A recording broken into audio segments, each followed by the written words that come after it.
இழந்த தன்மை என்று உலகு ஈன்றால் கேட்க. தென் நகர் இலங்கை தீமை தீர்வது தென்னம் சேர்ந்து நன்னுதல் நாமும் வெம்போர் காணுதும் நாளை என்றான்.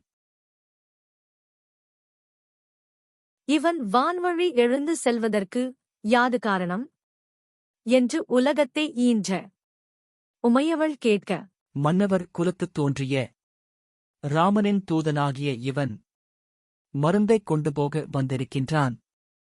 வஞ்சகராகிய அரக்கர்களுக்குரிய தென் இலங்கையினால் உளதாகிய தீமை இனித் தீர்வது தென்னம்.